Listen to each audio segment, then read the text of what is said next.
Quilty is brought to you by APQS, handcrafted quilting machines. Aurifil Italian thread, perfectly suited for all your quilting projects. Baby Lock, for the love of sewing.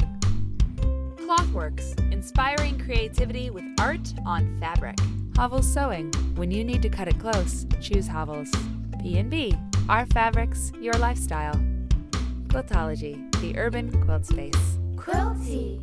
Hi, welcome to Quilty. You know, this is a show for newer quilters, rookie quilters, and no question is too fundamental or basic for us to take on. We are happy to do it. So today we're taking a look at chain piecing, what it is and how to do it. Join us.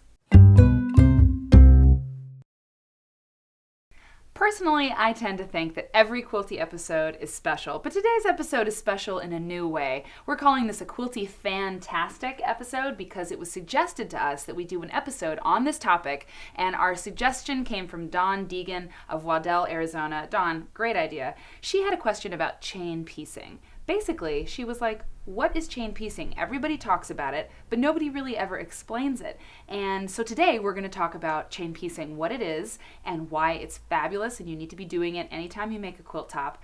And what's interesting, I think, about this question is that it doesn't get asked because most quilters just do it automatically. It's something you don't even think about once you've made more than like one quilt or even sat down to quilt at all, to make any patchwork at all. But, you know, if you're totally new at this, you don't know what chain piecing is. So let's learn what it is. So what happens is when you cut out all your pieces and you lay out your blocks for a quilt project, maybe you're making two little pot holders even, okay? So you've got your pieces cut and you've laid out your blocks the way they're going to go. And now you need to start joining your pieces together, right? Right. So you could take one piece at a time, you know, two pieces at a time, but I mean, you could join these two together. I'm going to grab a pin and pin my little guy. Okay, I know I need to join these two pieces together, and I could come over to the sewing machine and I could sit down and I could sew my seam and I could stand up and go over to the ironing surface and I could press it and open it and come up with something like this, right? After I've pressed open my seam and I've snipped my corners, you know, I've got my piece of patchwork and there you go. Now, that's fine. You could do it that way, but it'll take a while. There's a faster way to do these pieces. If you're making both of these blocks, take this away, then you can chain piece all of your pieces at once. This is what I mean. So you know you need to join this piece to this piece. So you put them together, right sides together, and you stick a pin in, and you put it to the side. You know you need to join these together. All of your half square triangles need to be joined together. So I could get the pin cushion closer to me. That would be good. So you put those together. All your half square triangles are going to be put together, okay? You get the idea. I'm going to go ahead and do the last one here. And so these are in a little pile. Now, what's left of your block, you could also join your center, because you know we join rows in patchwork, so you could also, this middle row, join your little center square piece to the side of one of your rectangular pieces, right? And add that to the pile. And I would leave this just like that because you need to come back to it, and once you've sewn everything together and snipped off your dog ears and everything, you're going to lay it back out and see what you need to sew to what next, right? But if I've got two blocks going, I can do the same thing here. So pin these together, add them to the pile.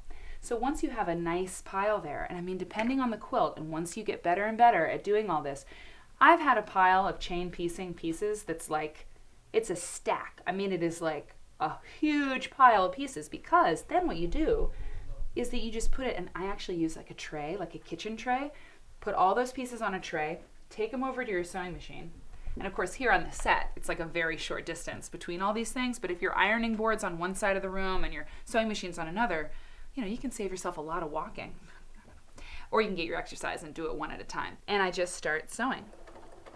And when I reach the end of one piece, I don't take it out of my machine.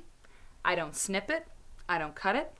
I just do the next one, and I feed it in. And the chain that we're talking about, you're gonna see in a second.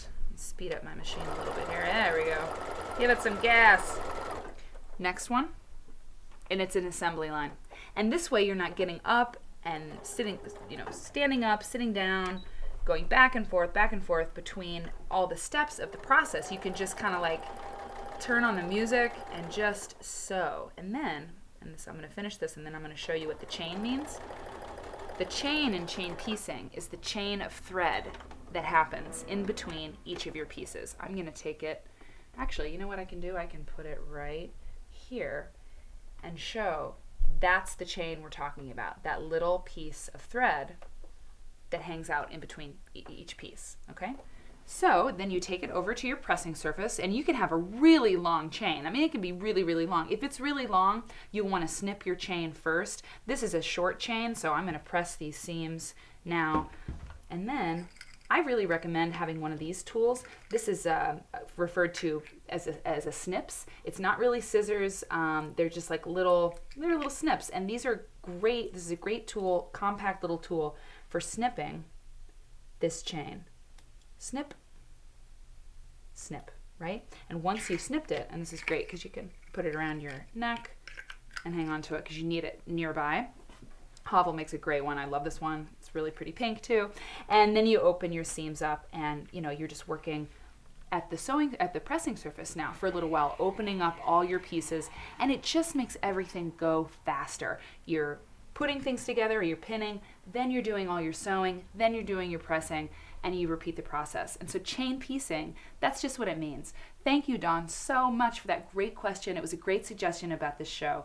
And she sent us that suggestion on Facebook, and we would love to hear your suggestions for shows too. We can't do them all. Some of them we're saving to do a little bit later, but we see everything. We love it. We love talking to you. So let us know what you want on the show, and we will totally do that for you. And thanks for watching Quilty. We really appreciate you. Bye. Quilty is brought to you by APQS, handcrafted quilting machines. Aurifil Italian thread, perfectly suited for all your quilting projects. Baby Lock, for the love of sewing. Clothworks, inspiring creativity with art on fabric. Havel's Sewing, when you need to cut it close, choose Havel's. E&B, our fabrics, your lifestyle. Quiltology, the urban quilt space.